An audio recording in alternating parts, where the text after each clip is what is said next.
Hello and good evening. The Supreme Court has dismissed all the review petitions. There were 19 of them as far as the Ayodhya verdict is concerned, and it has also appointed a 3-member inquiry commission headed by former Apex Court Judge V.S. Sirpurkar to inquire into the encounter killing of the 4 accused in the gang rape and murder case of a veterinarian in Telangana. We'll get you all the details on those updates coming in from the top court on Newsnight tonight. I'm Gautam Roy. We'll also be talking in detail about the misconceptions and misrepresentations surrounding the Citizenship Amendment Bill, which got the all clear from both houses of Parliament yesterday, with our guests. But first, as always, our headlines.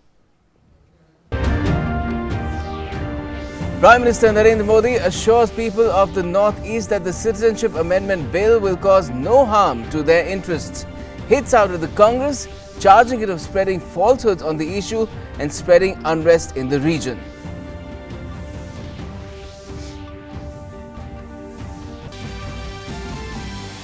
Assam Chief Minister also assures the people of the state, says their interests are completely protected, appeals to them to maintain peace. Protests in several parts of the Northeast, agitators call off strike against CAB in Tripura after delegation meets the Home Minister. External Affairs Ministry says CAB is India's internal issue. Fate of 17 assembly constituencies in Jharkhand is sealed as voting for the third phase of assembly elections wraps up peacefully with 62.35% turnout.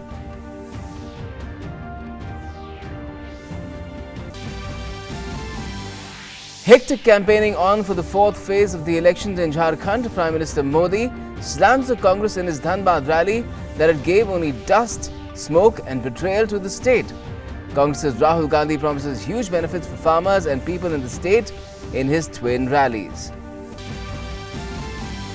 In another productive day in Parliament, Rajya Sabha passes 126 Constitution Amendment Bill, extending reservation of SCs and STs in Parliament and state assemblies after the Lok Sabha.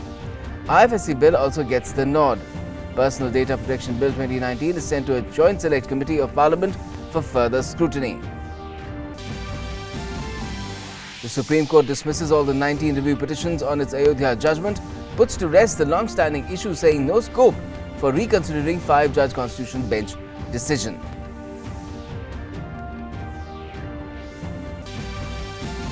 The top court also orders a judicial probe into the Hyderabad encounter linked to the veterinarian gang rape and murder case.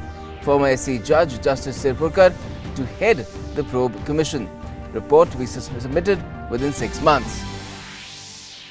And international news, fingers crossed in Britain as UK votes in landmark midterm elections. The verdict will decide the future of Brexit. Results expected by Friday morning.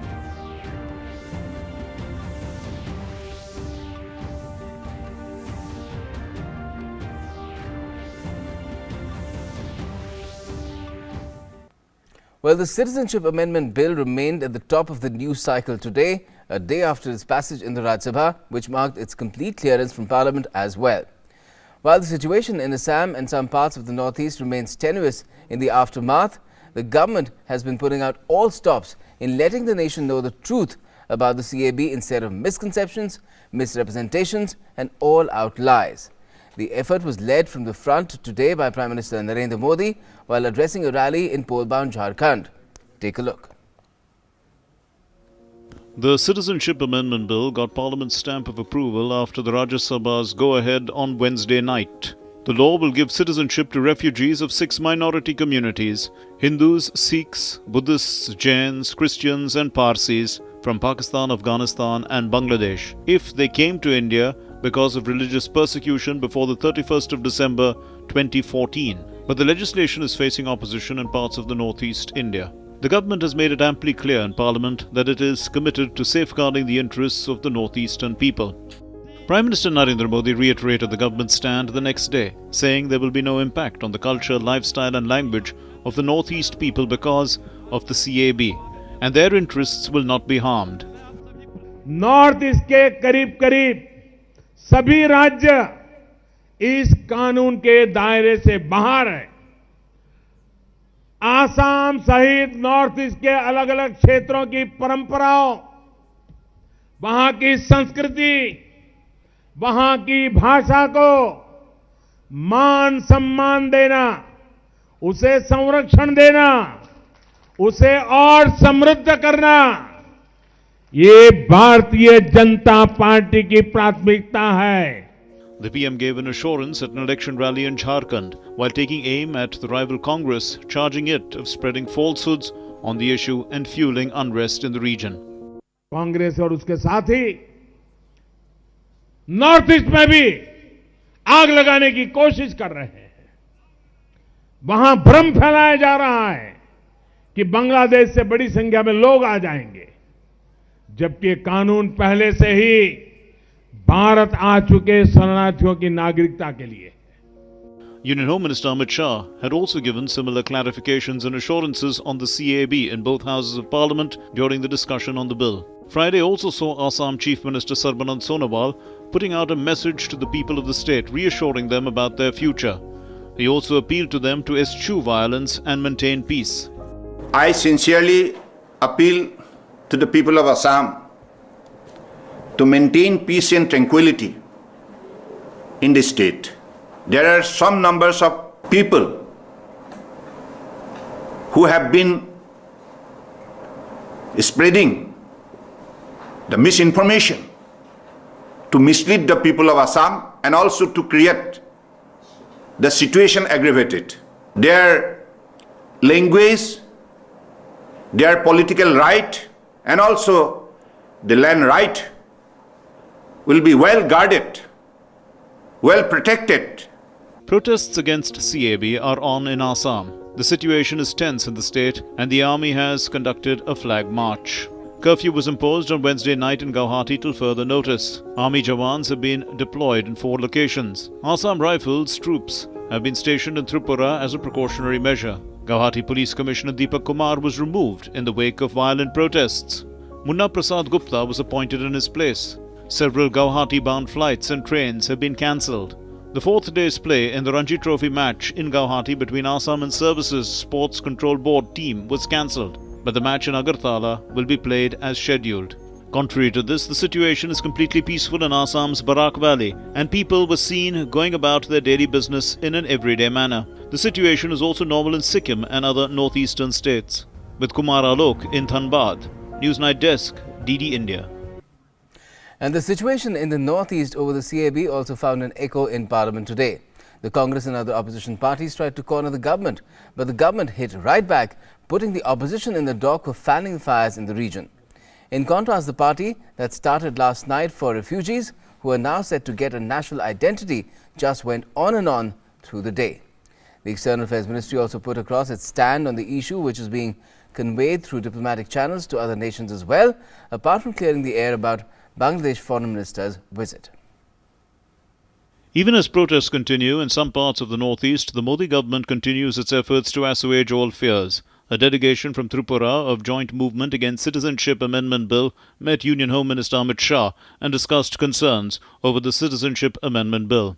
After detailed discussions and assurances from him, they called off the strike in the state. Honorable Minister, we have placed all our demand and all our issue, and he has listened patiently, and he also has addressed that he will think and he will see what can be done, and he has a sympathy towards the indigenous people of Tripura, and also he also had extended the sympathy and greeting from the Honorable Prime Minister.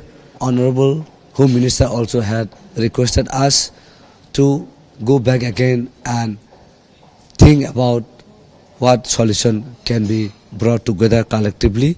We had a good meeting, and we also appeal to all our indigenous people to bring the peace and harmony in the state. And we have also stated yesterday, after having a joint press conference with Honorable Chief Minister, and we also had appealed our peoples that even if the other community attack us, we will still resist and will show our peaceful, that which we always love and which we always practice. We have been assured that whatsoever is possible from their end, they will surely try to launch and do some constitutionally also, and we are given hope. So whenever it is possible, we'll go back and sit together with our political parties, friends, and come back again with the proposal which can be, I think, resolved. And otherwise, though, that will be very problem.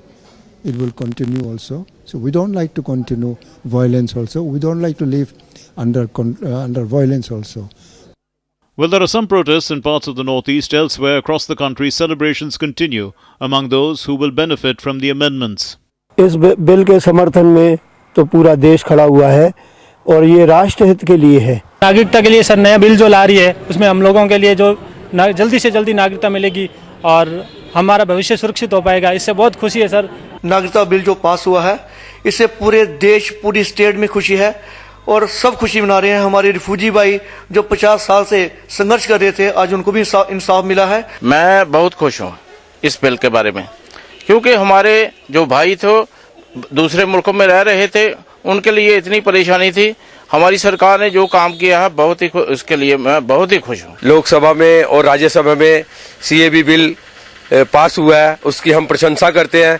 जो बाहर से refugee आए हुए थे उनको हमारे देश में नागरिकता नहीं मिल रही थी, उनको अब नागरिकता मिल जाएगी।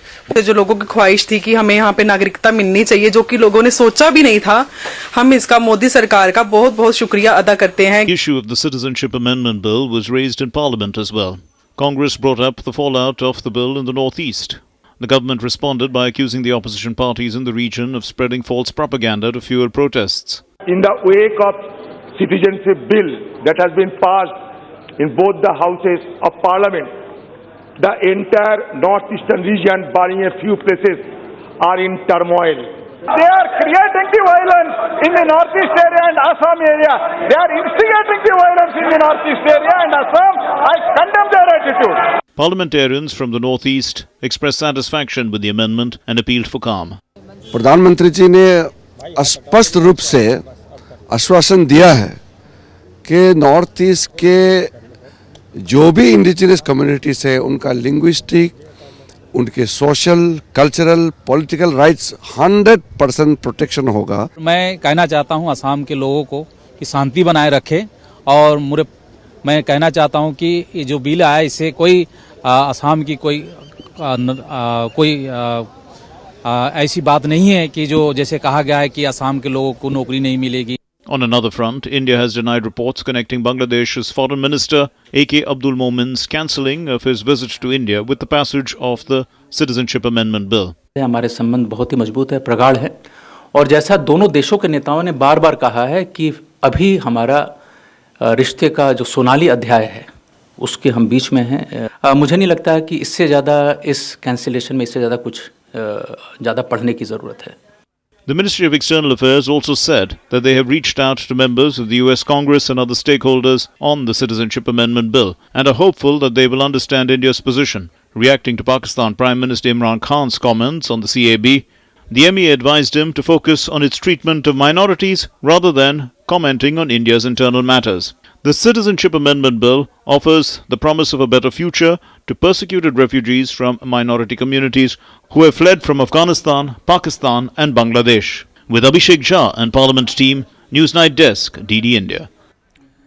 Now, this is no doubt a very sensitive and contentious issue, but much of that is manufactured, is what we are going to let you know now, because with the help of the government's information wing, we prepared what can really be called the myth as well as the truth about the CAB, and we've got these myth busters that are very, very clearly there. The myth, of course, is that the bill will trigger fresh migration of Hindus from Bangladesh. But the fact is, it is only a constitutional process to give citizenship to those denied basic civil rights for the last 70 years.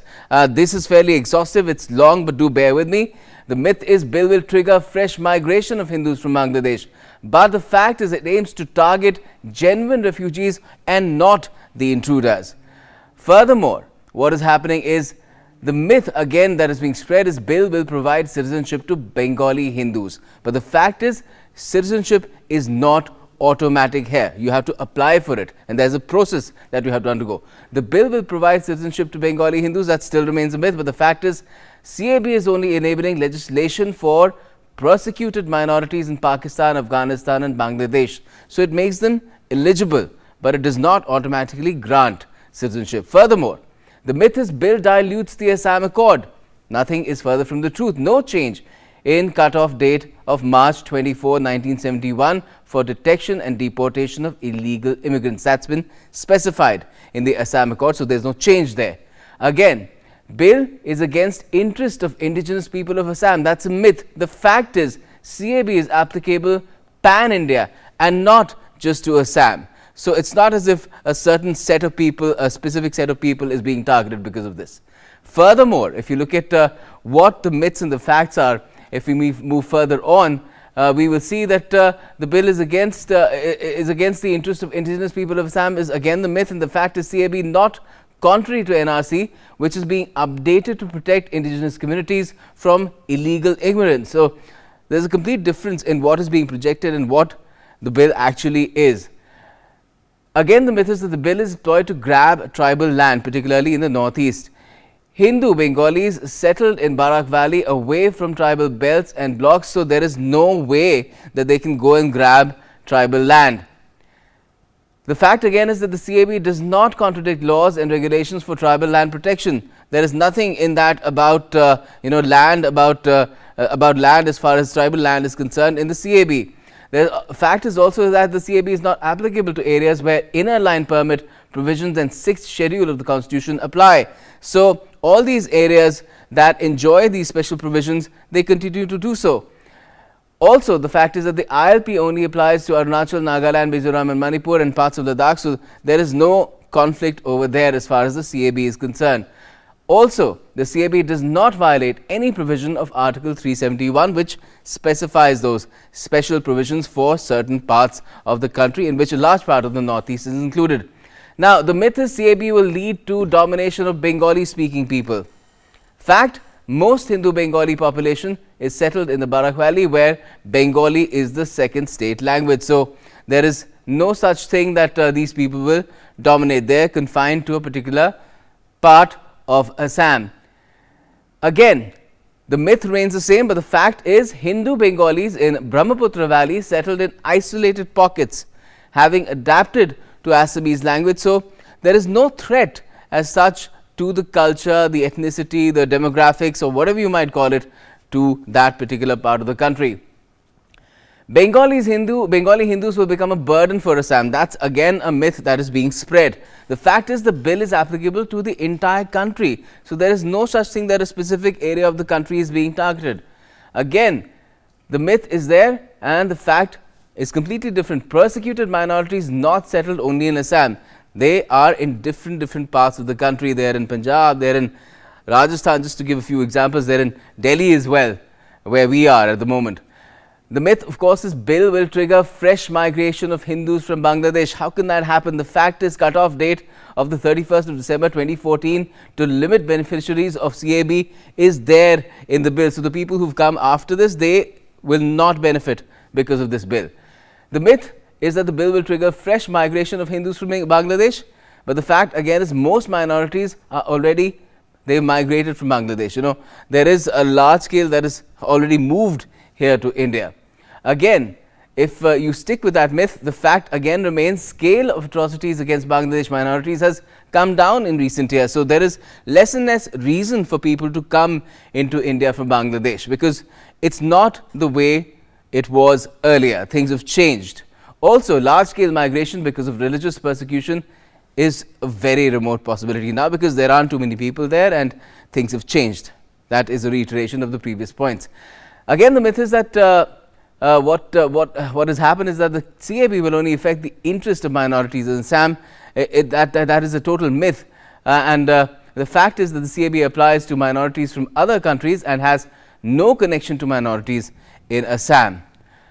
Now, if you look further, the myth is that the bill discriminates against Muslims. Again, the fact any eligible foreigner from any religion can apply for Indian citizenship. So it doesn't exclude anyone. Again, if you stick with that myth, the fact again remains is that eligibility determined by provisions of Citizenship Act 1955, that's there, it's been specified in that act. Also, CAB does not change the eligibility provisions at all.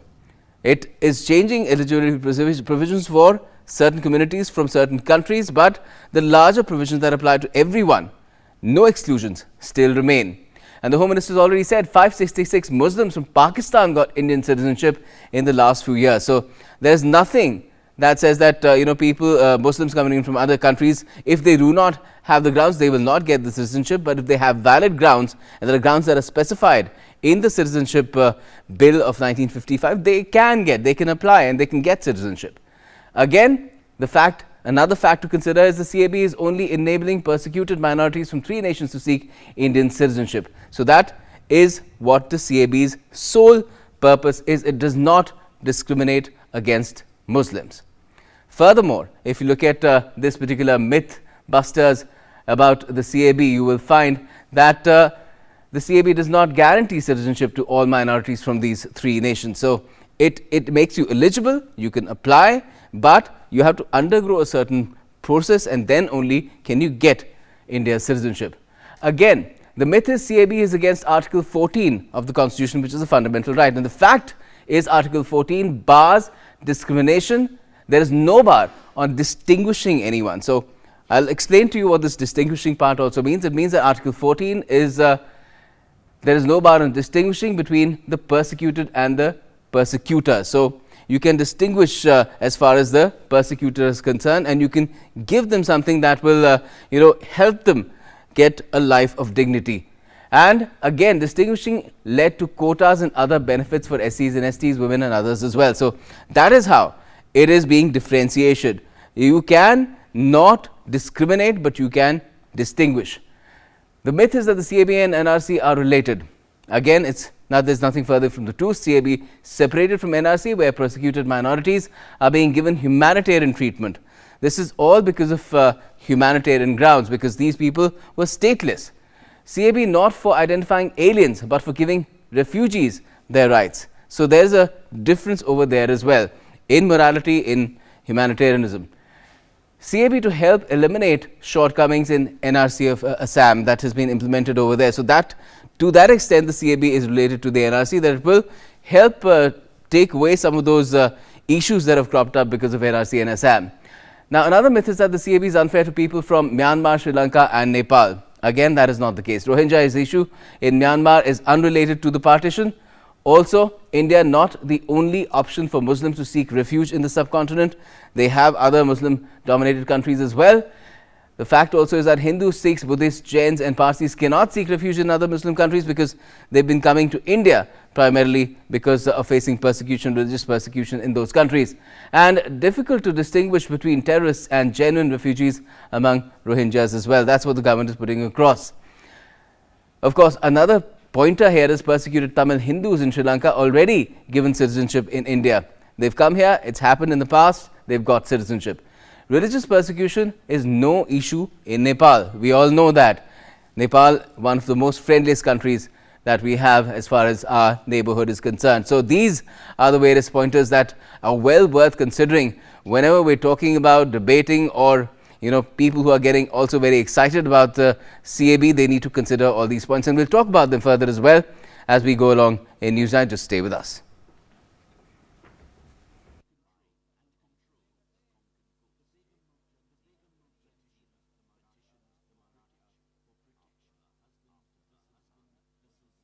और इस गीत के बाद छाया गीत और India radio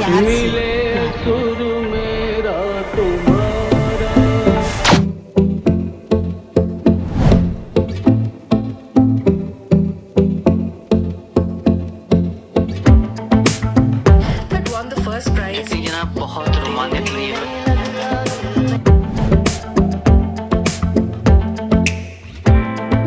Ahead of the trade negotiations that are stated दिवस के साथ-साथ it has undergone 9 revisions.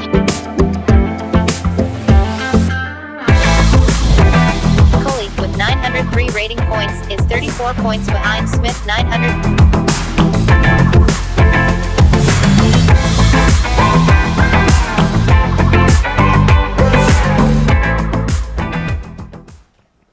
Welcome back. You're watching Newsnight, and we're talking about the CAB, how it has become a contentious and sensitive issue because a lot of talk that is being happening in the country is being manufactured. A lot of misconception, a lot of misrepresentation is taking place, and that brings up our in focus tonight, and it is CAB myths versus facts. And to talk about it, we have Chakshu Roy, Head of Outreach at PRS Legislative Research, and Shubhamal Bhattacharjee also joined us. He's a well-known columnist. Welcome to both of you. First, Chakshu, if I could ask you, why is it, do you think, that there is such a furore over CAB when, in terms of its provisions, it's pretty much clear as to what is the purpose, who will it benefit, and all these things that are being said that are negative about it are just not true. Gautam, I think, perhaps, what would be better is for people to read and go into the details of what the legislation is doing exactly. And if you give me 2 minutes, I'll just break down the legislation for you. Now, in India, our citizenship law provides, which was made in the 1950s, it provides a mechanism for people to get citizenship of the country. Yes. Now, one mechanism is if I'm born in this country and my parents are Indian, I automatically get a citizenship. Or, for example, I can get a citizenship by naturalization.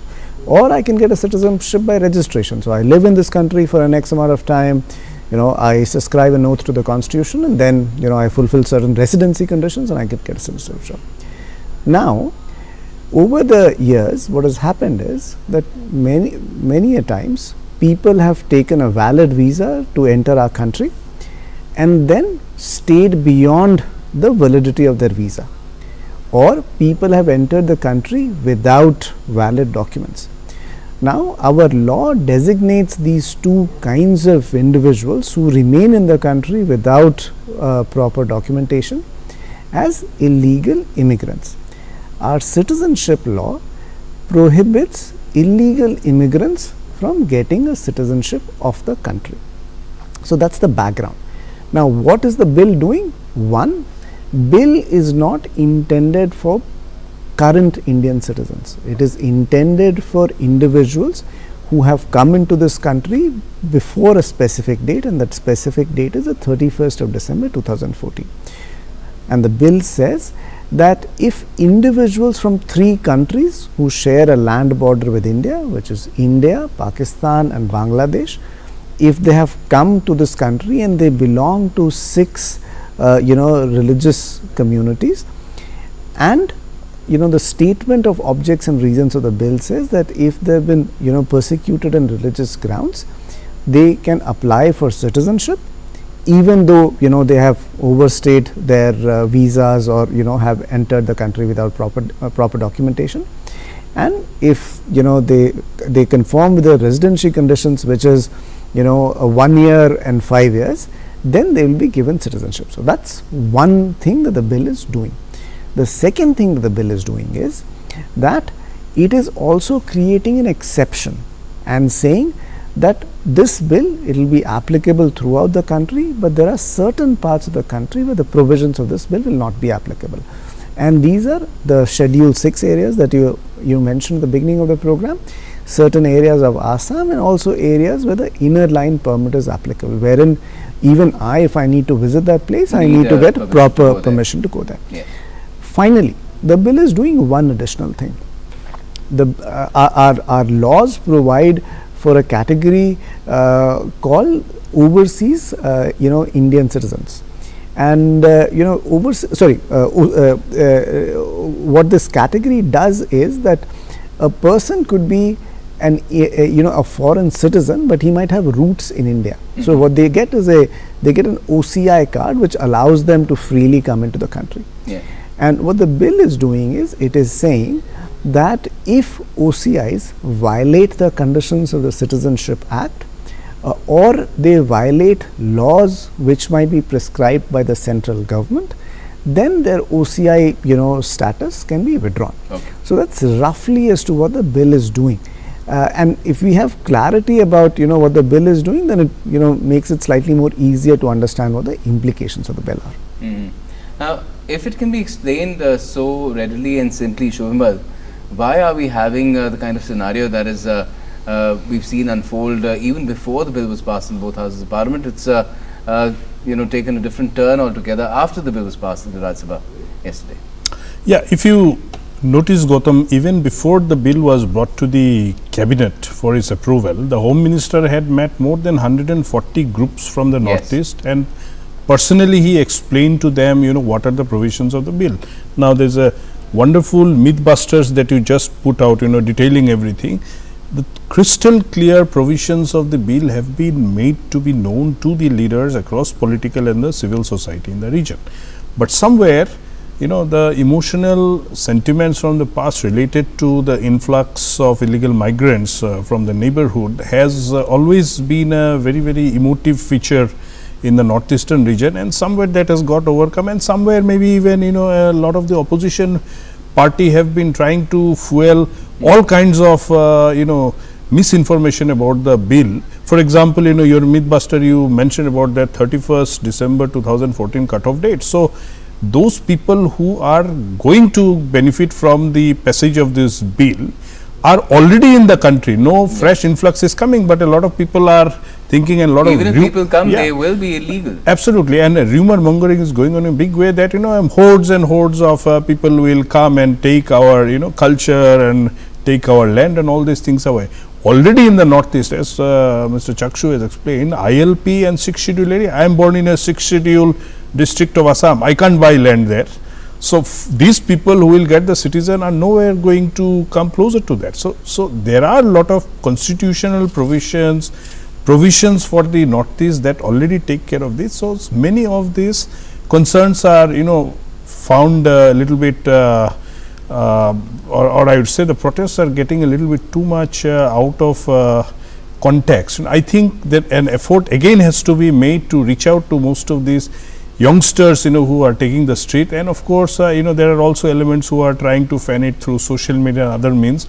A lot of Assam and even Meghalaya are today out of the mobile internet's connectivity. I would think sanity has to be maintained. Now the most important thing is that people, along with the law and order management and all, even people have to be reached out. You saw the Home Minister reaching out to the group from Tripura today. I think that exercise has to be done with a lot of the groups in Assam, because by and large they have contributed so much along with everyone in the country. And Assam, and particularly the northeastern region under Prime Minister Modi, is looking at a completely completely different approach. Actist, the efforts to get the northeastern opportunities out to the world on the eastern side through the actist policy, that's a great effort. So all these things cannot be disturbed, and hence at this stage I think all these extensive mythbusters that you have done, I think they again have to be reinforced to our brothers and sisters there. Yes, and Chakshu, the other aspect is about how it's being alleged to be discriminatory to community which is the Muslim, and discriminatory to people who might want to come to India from other countries apart from the three countries specified, namely, I mean, the opposition's mentioned Myanmar, Sri Lanka and others, even Nepal for that matter.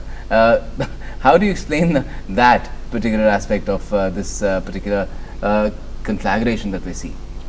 Gautam, when the bill was being debated in the two houses of parliament, many of the issues that you just mentioned were raised. Let me walk through as to how the debate panned out and what were the different viewpoints that were taken. So the Home Minister, in his speech when he was explaining the bill and when he was also moving the bill for consideration, pointed out that citizens of other countries have the option, if they have come into India, for applying, through the regular citizenship channels. And this particular bill was only carving out an exception for 3 countries, citizens of 3 countries and 6 religious denominations. So the counter to that from the opposition was that these 6 denominations did not contain the denomination of one particular religion. The Home Minister's response to that was that everybody was welcome into the country, and you quoted some statistics from the Home Minister that he said 566 that 566 individuals are granted citizenship. So the debate then boiled down to the fact as to whether our constitution, which provides for a reasonable classification under Article 14, is, the citizenship amendment, was it violative of that also? The Home Minister was of the opinion, and the Law Minister in Rajya Sabha was of the opinion that the law was vetted before it came to Parliament, and they very firmly believed that it was not violative. The opposition, on the other hand, believed that some of the provisions in the bill did not fall under the reasonable classification scenario. Yes. And Shubhamal, again, it boils down to what the government is saying, what the opposition is saying, and a final view is, you think, yet to emerge, or it stands and Parliament has been well within its right to pass this bill in the form and shape that it has? I think Parliament has debated it extensively, even beyond the contents of the bill. The admissibility of the bill was also voted for in the Lok Sabha, as you would have seen. I think the provisions are very much within the purview of what is enshrined in the Constitution. I think this is a very good humanitarian step. People from these three neighboring countries have been languishing in inhuman conditions in various places. The children don't get admission, they can't get jobs. So how long will they continue? So that's something that I would think has factored in everything, and the President's assent is something that is awaited. I think in the next steps, which means the implementation of this new act, the provisions that are there, the rules, regulations and all that has to be drafted, and reasonably I would think by that time every shades of opposition that are coming up, that would be convinced that in principle this is a very good decision, and in practice of the law or the spirit of the law, this is absolutely a right piece of legislation. Chakshu, what Shubhamal referred to in terms of rules and regulations and process, do you feel that this bill requires something new in terms of how things have happened in the past, because people have been getting citizenship as well according to the existing provisions, and they've been amended in the past as well of the Citizenship Act, so that process can continue and be applied to the CAB as well, or you need a separate set of rules and processes? Gautam, there are some existing mechanisms which are already in place. Correct. As you rightly mentioned, when it comes to citizenship. There are also some mechanisms in place for immigrants who have been persecuted, on religious ground, and there's, I think, a long-term visa process that is applicable. There might be some, new regulation that would be required, because, there was a 2015, notification which first carved out, conditions for these three countries. There might be some more regulation that will be required, but that will only come after, the President has assented to the bill. Because at some level, people are also, Shubhamal, asking how will persecution be established? Does that need to be established, or because the ministers, both the Law Minister and the Home Minister, said that there is ample evidence that people have been persecuted, these people have been persecuted, which is why they have come into the country in the way that they have, leaving everything behind. I think the bill has the provision that the certificate of naturalization and registration that would be provided would be determined in terms of the rules and regulation that would be in place. So I think I would leave it to the wisdom of the Law Ministry and the Home Ministry to devise that. I would think that most of the concerns and most of the factors have been taken into consideration up till now, when all the exercise has been done. I would think, as Mr. Chakshu also mentioned, that 7 September 2015 notification made it clear that these 6 minorities from these 3 countries, people who have already come, are no more illegal in the context of the Passport Entry India Act 1920 and Foreigners Act 46. Yes. So I think this was a natural conclusion that they would be, not leaving this country, to be here. The next step. Absolutely, and you are giving them the, gift of citizenship and welcoming them, to be, Indian citizens. And again, the premise is, of course, that it will undo the wrong of history. Chakshu, how relevant and valid is that in terms of, giving the kind of legs this legislation needs in the eyes of everybody in the country? Gautam, when the law was being debated in Rajya Sabha, I heard one of the members of parliament, talk about that this is a humanitarian law, and that was something that was echoed across the two houses. I think one or two things that need to be established is what is the purpose of this law, and the purpose of this law is, as stated in the statement of objects and reasons, is to provide an X set of people who perhaps have suffered religious persecution in the countries which have a state religion, to come to and who are already in our country, and provide them a mechanism for gaining citizenship. I think in the context, and this is a context that has been looked at by a parliamentary standing committee. What we are now looking at is the process of how this will roll out, and that's going to be an ongoing series of steps. Step one obviously is the government's initiative of bringing this bill. Incidentally, this bill came out in 2016. It was passed by Lok Sabha. It lapsed. Before it lapsed, it was examined by a select committee of parliament, which gave its report. One or two of those recommendations of the report were incorporated in the new bill. The new bill has now The exemptions came in because of that. The exemptions came in because of that, and also the specification that the central government should specify the law in a notification, violation of which would lead to revocation of OCI. So that was also specified. Now, the legislative part of the process is over. The final step being that as and when the president signs off on the bill, the concerned departments will start rolling those out. That process is obviously a time consuming process, because it involves due diligence, and it will involve people filling out forms. It involves people establishing, as Subimal was pointing out, their bona fides in applying for the citizenship. Something that you mentioned early on was that the bill is not creating an automatic process. No. And something that was discussed in the House was that it is more of an enabling bill, which is enabling nobody's getting citizenship overnight. There has to be a process. You have to first seek it, you have to apply for it, and then only the process will then be put to your application, right? That's how it will That is happen. correct. That is correct. And then what is the road ahead here, Shubhimal? Because this sort of situation, particularly in the northeast that we're seeing, it cannot continue. It has to come to some sort of a logical end.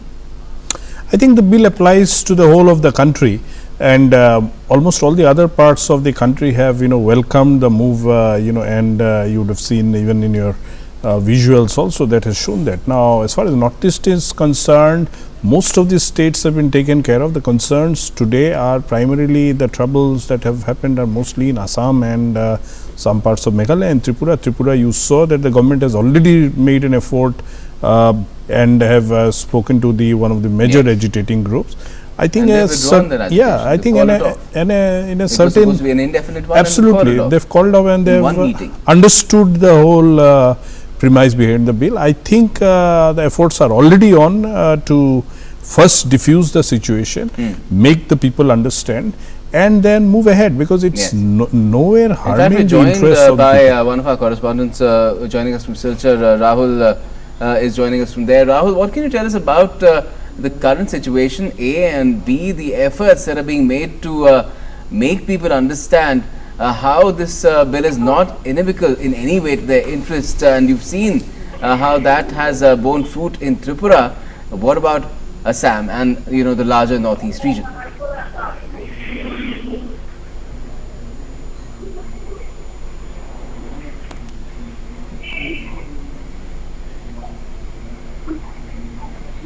Rahul, can you hear me?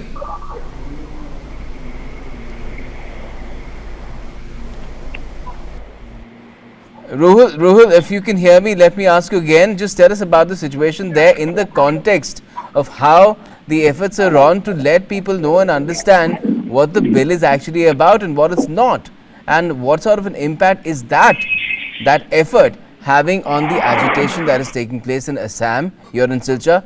Let us know. Thank you.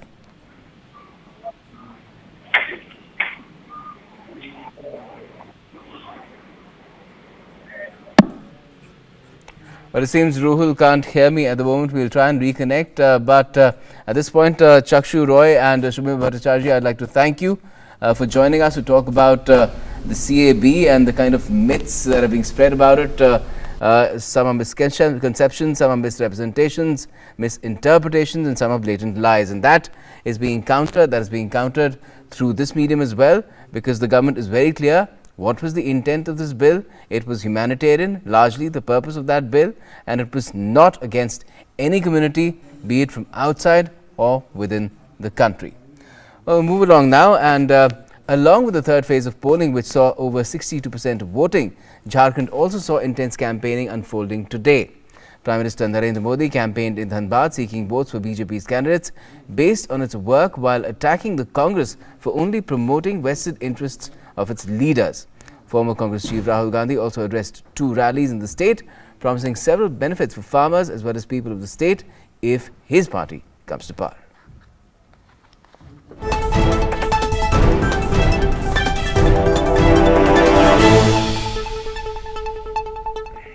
Electioneering in Jharkhand reached a peak on Thursday as people on the one hand thronged polling booths to vote in the third phase, and campaigning for the remaining phases went on in full swing on the other. Prime Minister Narendra Modi campaigned in Dhanbad, where he slammed the Congress party in his address at a rally as a party that had given Jharkhand only dust, smoke and betrayal, while the BJP, he said, has always worked in the national interest. Congress और उसके सहयोगियों ने अगर धनबाद को, देवघर को, झारखंड को कुछ दिया है तो क्या दिया है? धूल, धुआं और धोखा. Pointing out the issue of potable drinking water, Prime Minister Modi assured the people of Dhanbad in particular that the government would be ensuring clean water in every home across the country by 2024 at a cost of 3.5 lakh crore rupees. He slammed the Congress as a party only concerned about its vested interests. 2024 तक देश के हर घर को जल देने का काम करेंगे, ये मैंने आपसे कहा था. हमने सरकार बनते ही इस संकल्प को पूरा करने के लिए जल शक्ति का अलग मंत्रालय बनाया, जल शक्ति के लिए अलग बजट लगाया, और इतना ही नहीं, जल जीवन मिशन भी शुरू हो चुका है. For the Congress party, former party chief Rahul Gandhi addressed rallies in Godda and Sahibganj. He promised huge benefits for the people of the state, especially farmers. मिलकर एक साथ होकर झारखंड का किसान, झारखंड का मजदूर, झारखंड के छोटे दुकानदार, युवा, माताएं, बहनें सब एक होकर ये 10-15 उद्योगपतियों की सरकार को हम यहां से हटाएंगे और गरीबों की, कमजोर लोगों की सरकार लाएंगे. ये 10-15 उद्योगपतियों की सरकार को हम यहां से हटाएंगे और गरीबों की, कमजोर लोगों की सरकार लाएंगे. Leaders of the JMM and JVMP also held rallies to woo voters. Polling in Jharkhand is being held in 5 phases. 2 more phases are still to go to polls. Counting will be held on the 23rd of December. With Kumar Alok in Dhanbad and Diwakar Kumar in Ranchi. News Night Desk, DD India. Now, the voters of Jharkhand sealed the fate of 309 candidates in the third phase of Jharkhand Assembly elections on Thursday. The elections were concluded peacefully, where an estimated 62.35% percentage of polling was recorded on an average. More in this report. 17 constituencies of Jharkhand went to polls in their third phase on Thursday. Majority of the constituencies that went to polls in the third phase were non-tribal urban ones. Due to security reasons, polling in 12 seats concluded by 3 p.m, while in 5 other seats of Ranchi, Hatia, Kanke, Barkatha and Ramgarh it was held till 5 p.m. इन 17 विधानसभा क्षेत्रों का जो औसत मतदान प्रतिशत है वह 62.35% रहा. पूरी मतदान की प्रक्रिया शांतिपूर्ण तरीके से बिना एक भी अप्रिय घटना के संपादित हुई है. Tight security arrangements were made at all left-wing extremism-infested polling stations. Nearly 42,000 security personnel were deployed to ensure free and fair polls. 100% coverage दिया गया है फोर्स का.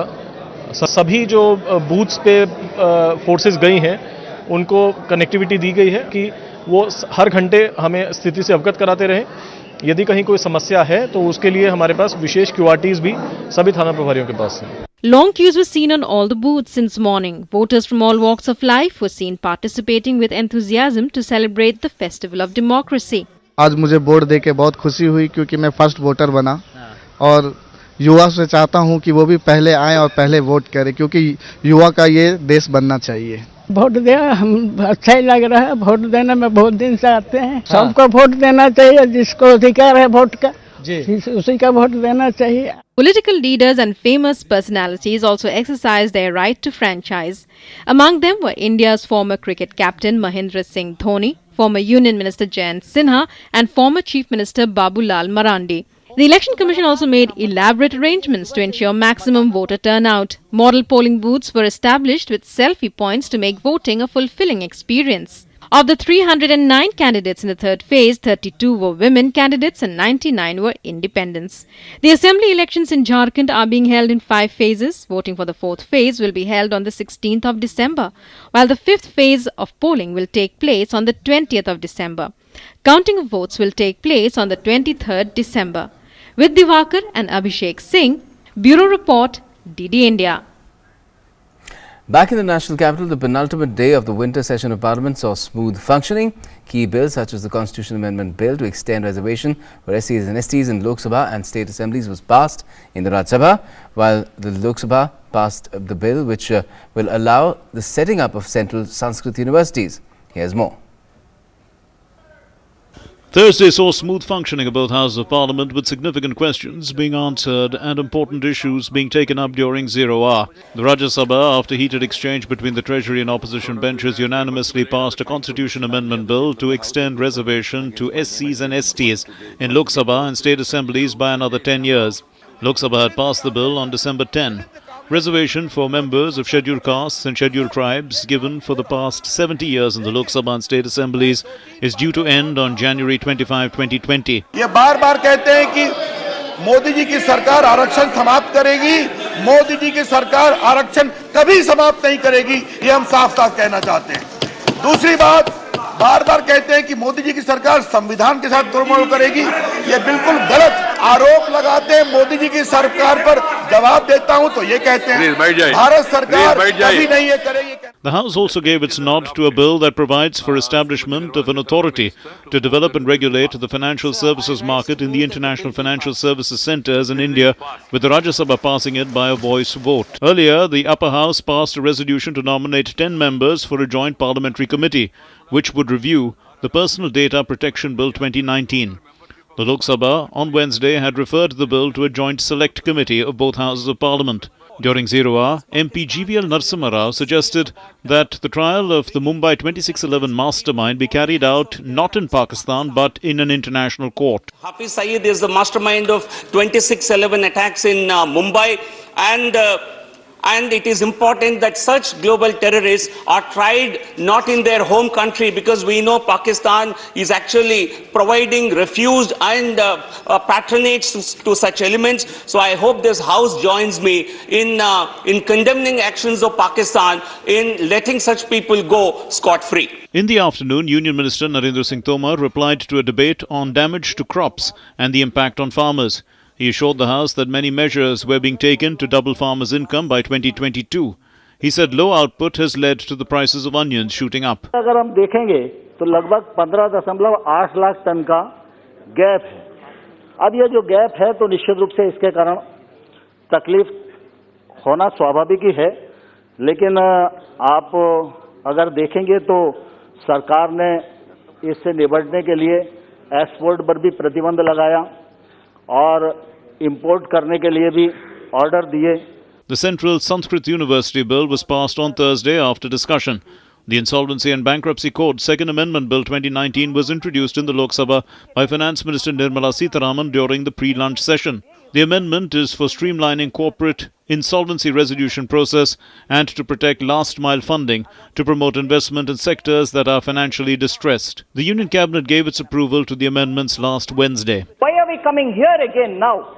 July we came with an amendment. Now I'm coming back again with an amendment because there is a lot of doubt in the mind of small home buyers and others saying, will the whole process be waiting for years?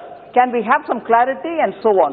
So if we have to bring in clarity, some amendments are required in addition to what we did in July, and therefore I've come back. All in all, it was a fruitful day, with ample business conducted in both houses of Parliament. Friday is the last day of the ongoing winter session. With inputs from the Parliament team, Newsnight Desk, DD India. Now, the Supreme Court has appointed a 3-member inquiry commission to look into the encounter killing of the 4 accused in the Telangana gang rape and murder case. The commission, headed by former Apex Court Judge V.S. Tripura, also includes former Bombay High Court Judge Rekha Sondur Baldota and ex-CBI Director D.R. Karthikeyan. The commission will submit its report to the Supreme Court in 6 months, and security to the commission shall be provided by the CRPF. A bench headed by Chief Justice S.A. Bobde stayed proceedings pending in the Telangana High Court and the NHRC in the case and sought an SIT report into the case, saying no other authority shall inquire into the matter pending before the Commission of Inquiry till further orders. At the outset, the bench was of the view that there should be impartial inquiry into encounter deaths of the 4 accused. And the top court also dismissed today a batch of petitions seeking review of its 9th of November Ayodhya land dispute case verdict, which cleared the way for the construction of the Ram temple at the disputed site.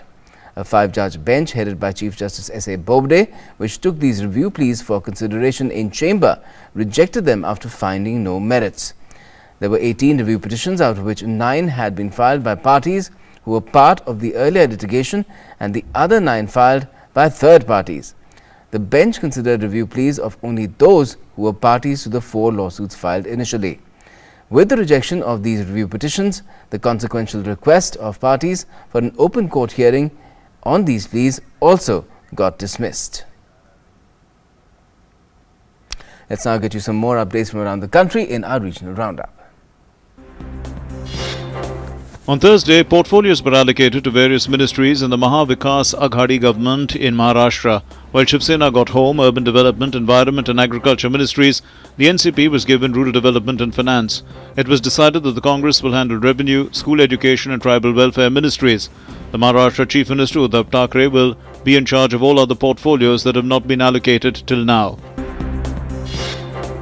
Pakistan continued its ceasefire violation as it shelled areas of Uri, Poonch and Hiranagar today. Pakistani troops once again fired in Shahpur and Keran sectors across the line of control in Poonch district. The Indian soldiers responded sternly to the violations. Himachal Pradesh received fresh snowfall in many areas including Kullu Manali. This is the first snowfall of the season in Manali. Snowfall continues in Uttarakhand too. Badrinath, Kedarnath also saw the outbreak of cold wave due to snowfall today. In Uttarakhand, all schools will be closed tomorrow, citing meteorological department's warning of fresh snowfall. Well, top international news now, and it's the first Christmas election in Britain since 1923, but it's the third general election since 2016. A lot hinges on it as well, because the results will determine whether incumbent Prime Minister Boris Johnson can return to 10 Downing Street or not and go full steam ahead to meet the latest Brexit deadline, which is of the 31st of January next year. Or there will be another referendum on whether the UK should leave the EU or not, as his Labour rivals have promised if they win the elections. Turnout has been in the millions, but first counting trends and even exit polls will only emerge way past midnight our time here in India. The US has asked Pakistan to ensure a full prosecution and expeditious trial of Hafiz Saeed, 2008 Mumbai terror attack mastermind and chief of the banned Jamaat-ud-Dawa, in line with its international obligations. The US reaction has come hours after an anti-terrorism court in Lahore on Wednesday indicted Saeed and 3 of his top aides, Hafiz Abdul Salam bin Muhammad, Muhammad Ashraf and Zafar Iqbal, on terror financing charges. And that's all we have for the moment in this edition of News Night, but all the latest continues right here on DD India. Stay tuned.